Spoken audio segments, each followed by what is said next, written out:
The loudest sound in the room wasn't the lawyer's voice. It was my mother's laugh. It slipped out of her like champagne uncorked at the right moment. Light, bright, celebratory.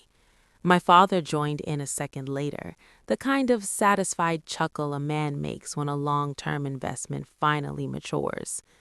Across the polished oak table, my sister Liana pressed manicured fingers to her chest as the attorney slid a document toward her. $6.9 million, he said carefully. The numbers settled over the room like perfume. Heavy, expensive, expected. My parents looked at her the way they always had, as if she were something they had personally engineered to outperform the world. Liana blinked rapidly, performing shock, though none of us were surprised. She had always been the future. Then the attorney hesitated. And to Julia, the pause was small, but it stretched. He reached into the folder and placed something on the table in front of me. A single $1 bill. Crisp, unfolded, intentional. For a moment, no one moved. Then my father leaned back in his chair. "Go earn your own," he said. No anger, no cruelty in his tone, just dismissal. My mother tilted her head slightly, lips curving. Some kids just don't measure up. The attorney shifted uncomfortably. Liana's eyes dropped to the dollar, then slid away, the look of someone who understood perfectly what was happening and had chosen for years to look somewhere else. I noticed that. I didn't reach for the dollar immediately. I stared at it instead. $1. Not forgotten, not overlooked, chosen. That was the detail that settled deepest in my chest. This wasn't an accident. It was a statement. The attorney cleared his throat. "There is also a sealed letter from your grandfather, addressed solely to Julia." That was the first time my mother's smile faltered. Growing up, I used to think silence was empty space. I learned early that it isn't. Silence can sit beside you at the dinner table while everyone talks around you. It can follow you down hallways. It can wrap around you at family celebrations while applause lands on someone else. I learned how invisibility works when I was 8. My mother was arranging Liana's trophies in the living room. Debate medals, piano competition plaques, academic honors etched in glass. She polished each one with the sleeve of her sweater before placing it beneath the spotlight she had installed just for that shelf. On the side table sat a blue ribbon I had earned at the county science fair. No spotlight, no polish. By morning, it was gone. "Focus on real achievements," my father had said once, tapping Liana proudly on the shoulder while discussing her future internships. When he spoke to me, his voice shifted, practical, almost managerial. "You're steady, Julia." Steady. The word always felt like consolation, like something you tell the child who won't win. I carried it anyway. The only person who never spoke to me that way was my grandfather, Walter. At the lake house, he handed me the carved fishing rod with his initials instead of the new polished one. He never rushed his questions, never filled silence unnecessarily. "People pay attention to the surface," he told me once, as we watched the lake ripple under wind. "They miss what's pulling underneath." He never asked why I didn't compete with Liana. He understood. I think now that he had been preparing me for something, not consciously perhaps, but deliberately. The morning after the will reading, the lake house felt invaded. My parents moved through it like evaluators, opening drawers, lifting framed photographs, discussing property values in low, efficient tones. Grief, in their hands, looked like inventory management. Liana hovered near the window, holding a mug she never drank from. She caught my eye once and looked away quickly, not cruelly, but guiltily, as if she'd been caught choosing a side she hadn't entirely meant to choose. "It's a shock for all of us," she murmured. "Not me, us." My mother sorted envelopes at the dining table. When she reached my small pile, the dollar, the sealed letter, and a brass key, she paused. Her fingers rested on the envelope a half-second longer than necessary before sliding it toward me. "Go earn your own," she repeated softly. The second time, it sounded less like advice, more like a verdict. I picked up the dollar then. It was crisp enough to cut. For a brief second, something sharp rose in my throat. Not tears, recognition. They hadn't overlooked me. They had measured me and found me unnecessary. I stood without saying goodbye.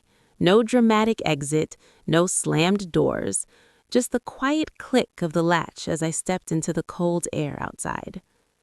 The lake was still, a thin frost clinging to the dock. I sat in my car for a long moment before placing the sealed letter on the passenger seat beside me. My reflection in the windshield looked unchanged. That almost made me laugh. $6.9 million to the golden child, $1 to the steady one.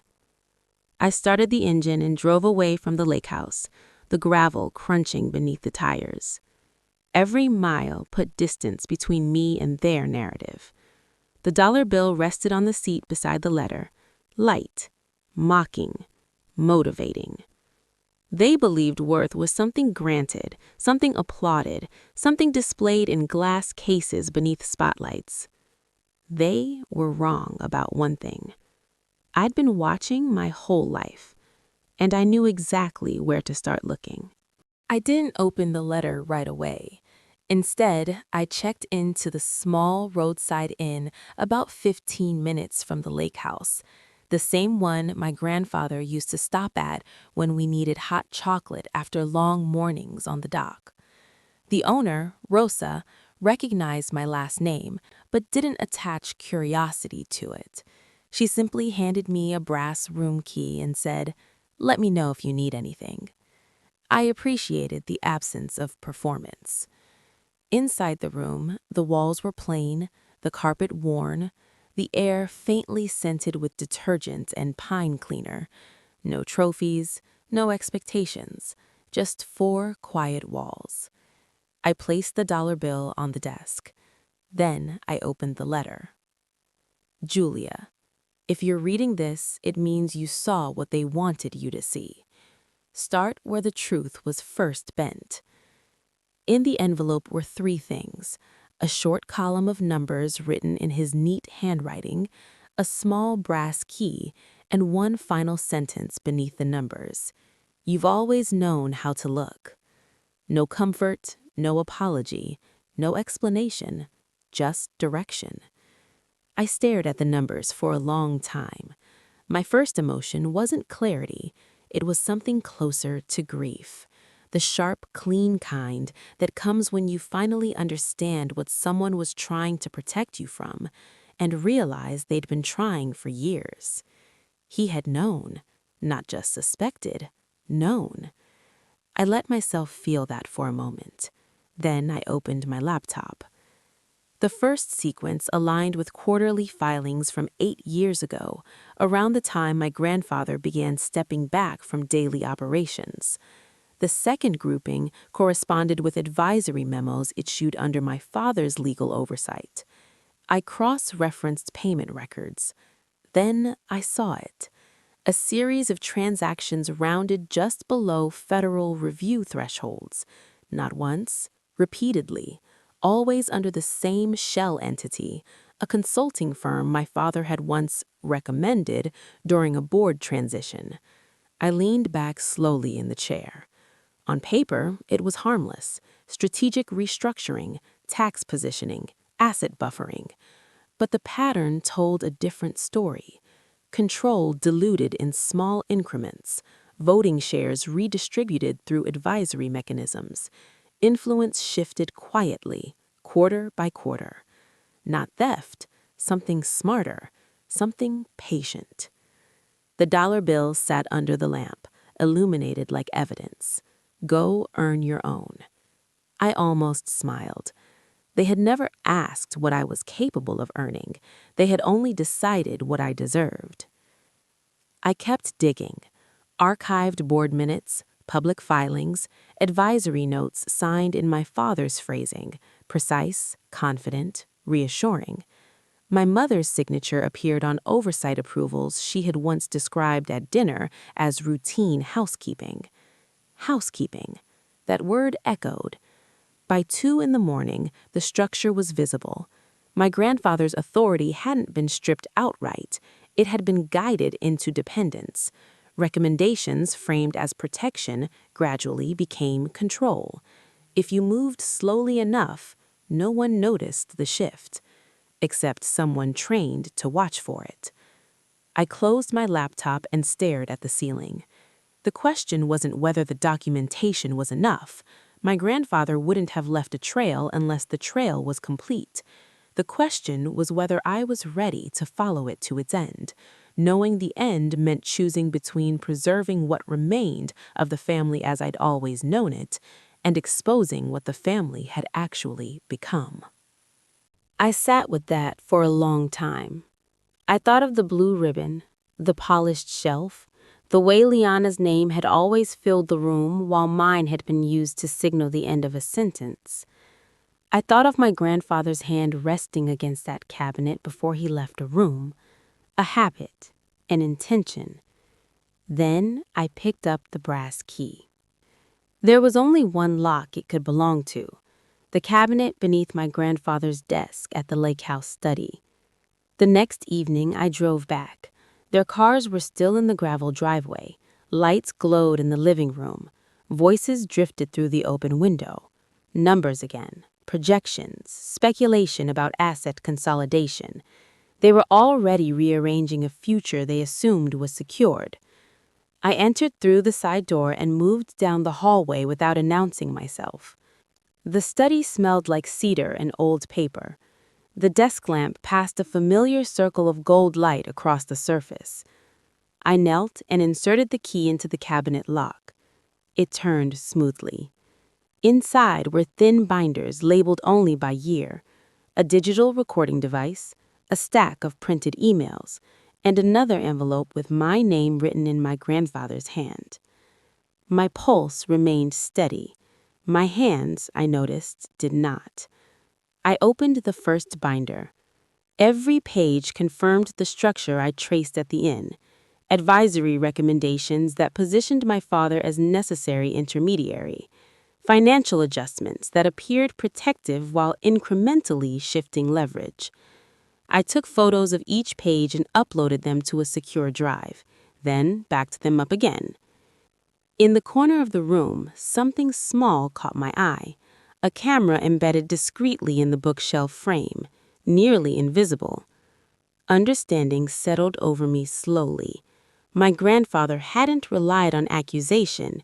He had relied on documentation. He had known that anger could be dismissed. Evidence could not.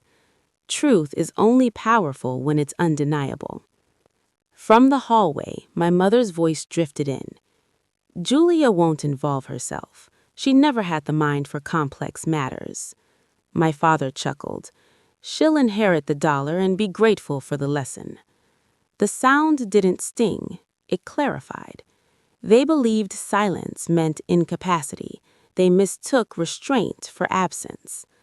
I closed the cabinet, locked it carefully, and slipped the key into my pocket. Then I picked up the second envelope. Inside was a single line. Mr. Boone will know when it's time. No rage rose in me, no rush of triumph, just alignment. This wasn't revenge. It was structure completing itself. As I stepped back into the hallway, their laughter carried again, thinner now, sharpened by the anticipation of things already decided. They thought the will reading had been the conclusion. They were wrong. It had been the opening move. And for the first time in my life, I wasn't sitting at the table waiting to be acknowledged. I was standing behind the architecture they had failed to notice. Mr. Boone arrived at 9 sharp the next morning. Precision was his language. My parents were already dressed as if for a board meeting. My mother wore navy, controlled, diplomatic. My father stood near the fireplace with a folder tucked under his arm, posture rigid but composed. He had spent some part of the night preparing for this, I could tell. He had rehearsed. Liana hovered near the window, arms folded loosely, eyes uncertain. She had texted me twice that morning. I hadn't replied. I stood by the dining table. No one greeted me. The knock came exactly on time. Mr. Boone stepped inside carrying a leather folder and a small digital device. He didn't waste words. "Thank you for gathering," he said evenly. My mother offered a thin smile. "I'm not entirely sure this is necessary." "That depends," Mr. Boone replied, "on what you'd like to protect." He placed the device on the table and pressed play. The room filled with my grandfather's voice. Clear, measured, unmistakable. "If this recording is being heard, it means the conditions I anticipated have been met." My father's jaw tightened. He said nothing, but I watched something recalibrate behind his eyes, the look of a man running probability estimates. The screen on the device flickered to life, projecting onto the wall. Footage from the study.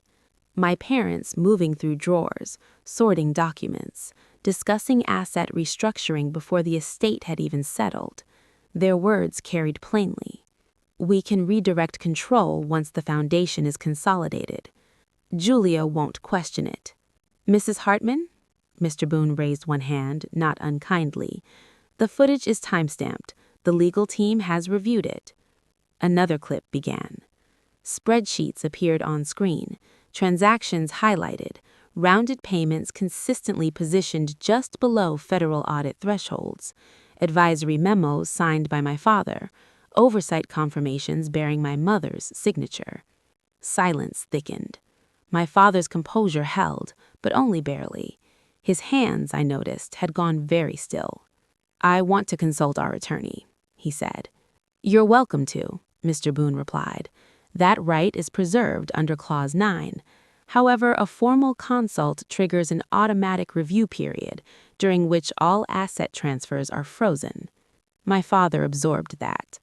My grandfather's voice returned. "I trusted those closest to me to guide my affairs with integrity. If that trust was misplaced, the remedy has already been structured." "Structured how?" my father asked. Mr. Boone opened the leather folder and laid several documents on the table. "The revised estate directives activate upon verification of advisory conflicts." My mother looked at me sharply. "You initiated this." "I followed instructions," I said calmly. "You had no right." "Vivian," my father's voice was low and controlled. He had recognized the room for what it was, a room where argument costs money. Mr. Boone continued. "Properties assigned in the original will remain intact. However, controlling interest in the Hartman Research Foundation, along with residual estate assets, transfers solely to Julia." Liana inhaled sharply. "That's absurd," my father said. "This can be contested. Any competent judge will see the grounds." "It can be contested," Mr. Boone said evenly. "However, a formal consult triggers Clause 17. He slid another page forward. "In the event of dispute, all non-designated assets default irrevocably to the foundation in full." My father scanned the clause. His expression didn't collapse, that wasn't his nature, but something behind it receded. Contest and everything beyond their current allocations vanished from their reach. "This is manipulation," my mother said quietly. "No," Mr. Boone corrected. "This is precaution." The footage shifted again. A final recording. My grandfather, seated in the study, hands folded calmly. "Julia, if you're hearing this, you already understand what they overlooked. This was never about punishment, it was about preservation." His eyes seemed to meet mine through the screen. "Truth requires structure. You've always known how to build one." The recording ended. No one raised their voice after that. But the silence had its own texture. My father sat with his hands flat on the table, a posture I recognized from years of watching him negotiate. He was calculating. He did this when he needed to separate what he wanted from what was actually available to him. "This damages the family," he said finally. I looked at him evenly. "What damaged the family?" He didn't answer. "The documentation," I continued, keeping my voice level, "or the decisions the documentation describes?" "You're not a child anymore, Julia. You don't understand how complex."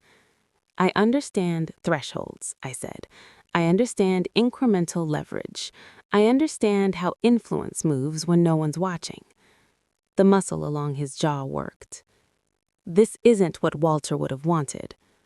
Walter spent the last years of his life designing exactly this. He wanted it documented. He wanted it witnessed. He wanted it airtight. Because he knew if he simply asked you to stop, you would agree and then find a different mechanism. My father held my gaze for a long moment, looking, I thought, for something he could use. Anger, overreach, a crack in the architecture. He found none. Liana finally spoke. "Julia, I didn't know. I want you to know that." Her voice was uneven. I believed her. "I know," I replied. She pressed her lips together. "I should have asked more questions." That was more honest than I'd expected. "Yes," I said simply. "You should have." Mr. Boone gathered the documents neatly. "All that remains is acknowledgement." He placed signature pages before each of them. Minutes passed. Outside, the lake remained still, sunlight breaking faintly through morning mist. My mother reached for the pen first. I watched her hand tremble once. Not with fear, I thought, but with something she hadn't expected to feel. Regret, perhaps, or simply the exhaustion of a long performance finally ending. She signed. My father hesitated longer. For him, signing was admission. Control had always mattered more to him than confrontation, but this required surrendering both. Clause 17 ensured one required the surrender of the other. He signed. Liana signed last, eyes downcast, her name small and careful on the page. When the final paper was collected, Mr. Boone closed the folder. "The transfer is effective immediately." He nodded to me, a subtle recognition. My parents said nothing more. No apologies, no outbursts, just the quiet recalibration of people who had understood, at last, the shape of the room they were standing in. They left within the hour. Liana paused briefly near the doorway. "I'm sorry," she whispered. I held her gaze. "For what?" She looked at her hands, then back at me. "For being easier to love." It wasn't what I expected her to say. I stood with it for a moment. "That wasn't your fault," I said finally, "but it's yours to think about." She nodded slowly and walked out. After they drove away, the lake house fell into a silence that felt different. Not heavy, not tense, clear. I walked into the study and rested my hand on the edge of my grandfather's desk. The cabinet beneath it was locked again, the key in my pocket. For years, I believed invisibility meant powerlessness, but invisibility had allowed me to observe without being observed, to understand without interruption, to prepare without resistance. This hadn't been revenge. Revenge is emotional. This was administrative, systematic, earned. My phone buzzed once. A message from my father. "This isn't over." I stared at the screen briefly. Then I typed back. "The structure is closed. There's nothing left to fight." He didn't reply. He still believed conflict was inevitable. Old habits of power don't dissolve in an afternoon. But the architecture had shifted, and for the first time in my life, I wasn't standing outside the glass watching someone else receive the future.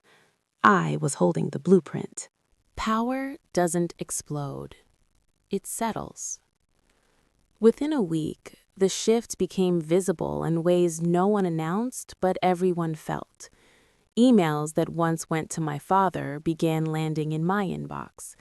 Board members who used to address my mother first now copied me directly.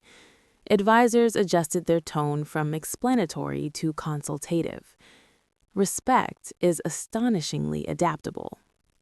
The Hartman Research Foundation scheduled an emergency strategy session 3 days after the transfer became official.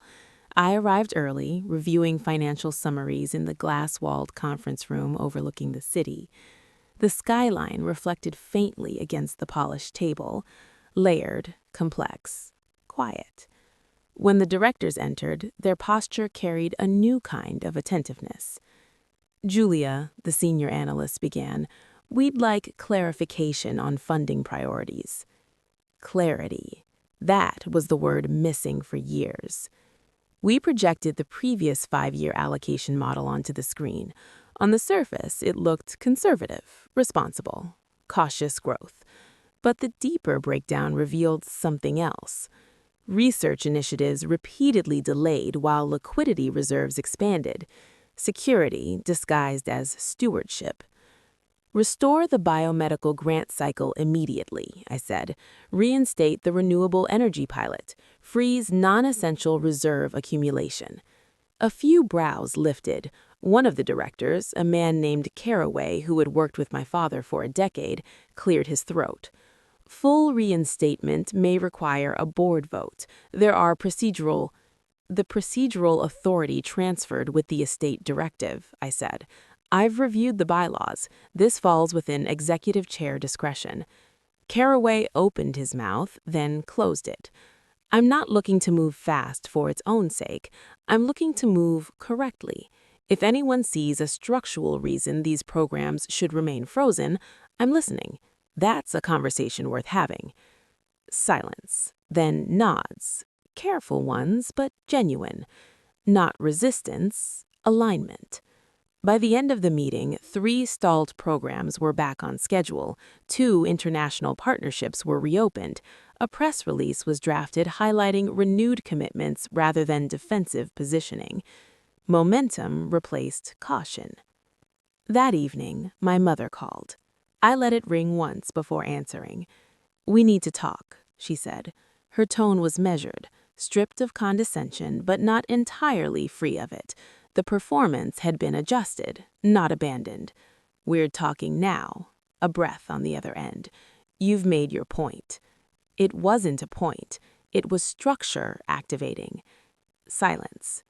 "You could have handled this privately," she continued. "Come to us first. Given us the chance to—" "To what?" I kept my voice even. "Explain? Renegotiate? Find a new mechanism? To protect the family." The word landed strangely. I'd heard her use it for years, usually as justification for decisions that had very little to do with protection. "What you're describing as the family," I said carefully, "is a structure where one person's worth was publicly confirmed at the expense of another's. That wasn't family, that was management." Her voice cooled. "You think you understand what we built." "I understand what you dismantled," I replied. "Walter built it. You redirected it." She ended the call shortly after. Not angrily, strategically. She would regroup. She would try again from a different angle. I had no illusions about the long game she was capable of playing. But I had the structure, and she knew it. Liana texted that night. "Can we meet?" We met at a quiet cafe near the foundation office. She arrived without makeup for once, hair pulled back loosely, posture less rehearsed. It was the most unguarded I'd ever seen her. "I've been thinking about what I said," she began, "about being easier to love." "So have I." She wrapped her hands around her coffee cup. "I don't think I ever questioned it. I just accepted what they gave me and didn't ask who it cost." I looked at her for a long moment. "You were 22 when they started positioning you," I said. "You were the vehicle. You weren't the driver." "That's generous." "It's accurate." I paused. But you're not 22 now. She understood what I meant. I want to be part of this, she said quietly, whatever you're building. I'm not asking for a title. I'm not asking to be given anything. She stopped, tried again. I watched you sit in those rooms for years and never flinch. I want to know how you did that. I considered the question honestly. I stopped needing them to see me, I said. That's when they stopped being able to diminish me. She nodded slowly. It wasn't the answer she'd hoped for. It wasn't easy, but it was true. We sat with it for a while. When we left, we walked to our separate cars without a plan, without a schedule, without the architecture of a family occasion to give the moment its shape.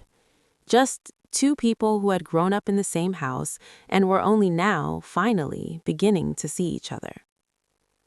When I returned to the lake house that weekend, it felt less like contested territory and more like inherited responsibility. My parents hadn't visited since the activation meeting. Their absence was deliberate. They were giving me space to overextend, to make mistakes, to reveal some instability they could leverage later. I reviewed archival notes my grandfather had kept on long-term research goals, handwritten projections, ethical considerations, future expansions he had delayed due to internal distraction. That phrase lingered. Internal distraction. He had known. He simply chose patience over confrontation. That night, Mr. Boone joined me on the dock. "Your father called me," he said. I hadn't expected that. And he suggested the estate documentation may have been produced under undue influence, that Walter's mental state in his final year was fully documented by 3 independent physicians, I said. Boone nodded. I told him as much. He'll try again. He will, Boone paused. He's not a man who accepts closed doors easily. Neither am I replied. The difference is I'm not trying to open anything. I'm trying to use what's already there. The lake stretched out in front of us, still and dark beneath the evening sky. Your grandfather believed correction should be quiet, Boone said.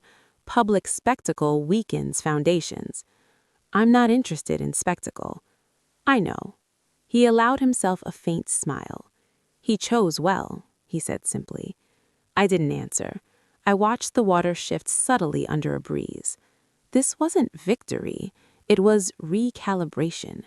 The narrative my parents had built for decades, golden child and steady shadow, no longer held structural weight. It didn't collapse dramatically. It simply stopped supporting anything. Back inside, I placed the original dollar bill in the top drawer of the desk, not as insult, as reminder. They believed worth required visibility. They mistook silence for absence.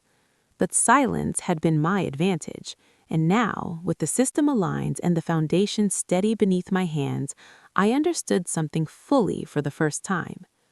Power isn't loud. It's precise. And precision doesn't argue.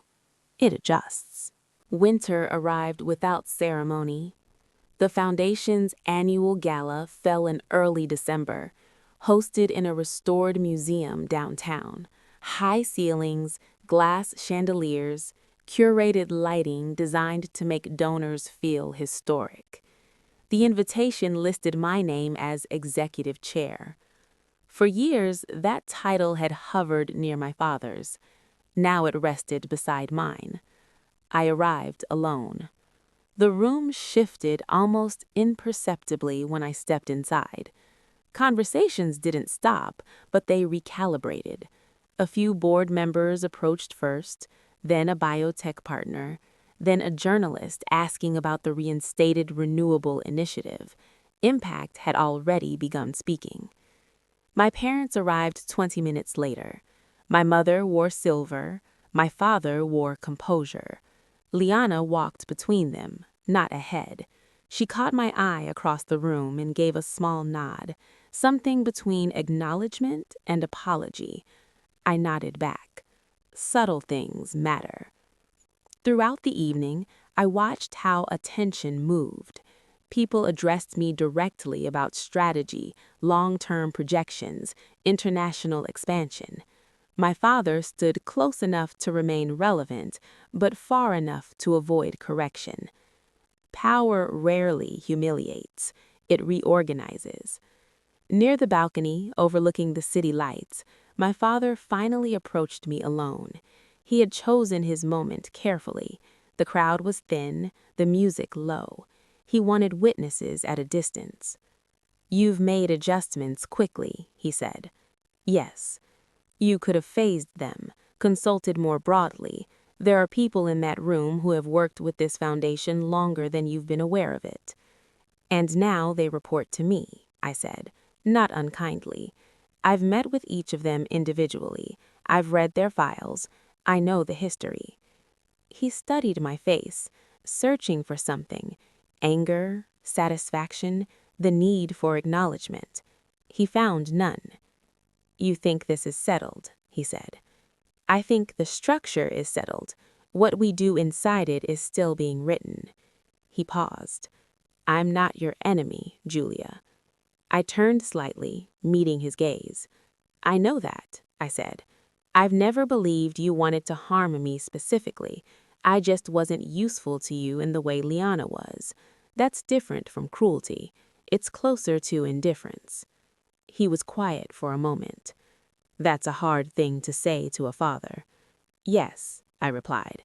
"It's also accurate." The city stretched below us in grids of white and gold. "For years," I continued quietly, "you believed I didn't understand the complexity of what you managed.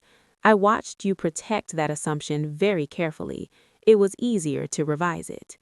"And now?" he asked. "Now the complexity reports to me." He didn't respond immediately. He recognized structure. Clause 17 had closed legal confrontation. The board's alignment had closed political maneuvering. The foundation's performance metrics had closed reputational doubt. There was nothing left to destabilize. "You'll learn," he said finally, "that leadership isn't only about getting the architecture right. It's about what you do when the architecture fails." I considered that, honestly. "I'll keep that in mind," I said. "It's useful advice." He blinked. He hadn't expected me to receive it. "I'm not trying to erase you from this," I added. "Your knowledge of this foundation is real. Your history with it is real. If you want to contribute within the structure that exists, I won't close that door." Something shifted in his expression. Not warmth exactly, but a kind of cautious recalibration. "I'll think about it," he said. He walked back inside, not with defeat, with something more complicated. Later, Leanna joined me near the coat check. "You look different," she said. "How?" She considered it. "Not guarded, like you're not holding anything back anymore, but not because you gave up, because there's nothing left to defend against." That was more precise than I'd expected. "You're observant," I said. She laughed quietly. "I had a good teacher. I just wasn't paying attention to the right things." We stood in silence for a moment. "I want to apply for the community grants program," she said. "Not as family, as an applicant. I have a proposal." I looked at her. "Send it through the standard review process." She nodded immediately. "I know, that's what I meant." And I believed her. The gala ended without spectacle. No dramatic confrontations, no whispered scandals. Just pledges signed, partnerships affirmed, initiatives funded. The foundation didn't need noise. It needed direction. The next morning, I drove to the lake house before sunrise. Mist hovered above the water in a thin, drifting layer. The dock boards were cool beneath my shoes. The world felt paused, not empty, but waiting. I sat at the edge, the same place my grandfather and I once fished. For years, I thought justice would feel sharp, explosive, victorious. It didn't. It felt quiet, clean, like breath returning after being held too long. I took the dollar bill from my coat pocket. The paper was slightly worn now at the edges. Go earn your own. I smiled faintly. I had. Not in the way they intended, not in applause or inheritance alone. I earned clarity, autonomy, authority rooted in understanding. The water below reflected the pale winter sky. Still water tells the truth, my grandfather had said once. I finally understood what he meant. Still water doesn't fight distortion, it reveals it. And once distortion is visible, it loses power. My phone remained mostly silent. My father had sent one more message 2 days after the gala. I've been reviewing the grant structure. There are improvements worth discussing. Not an apology, not a concession, but a step through an open door. I replied, schedule something with my office. He did. My mother had not contacted me again. That was its own kind of answer. She was deciding still what posture to adopt. She would arrive eventually, she always did, and when she did, I would be ready. Not with defenses raised, just with clarity. I stood and walked back toward the house, sunlight beginning to stretch in a thin gold line across the lake surface. Inside the study, I opened the top drawer of the desk and placed the dollar bill inside beside the original letter. Not as evidence of insult, as evidence of miscalculation. They believed silence meant weakness. They believed steadiness meant limitation.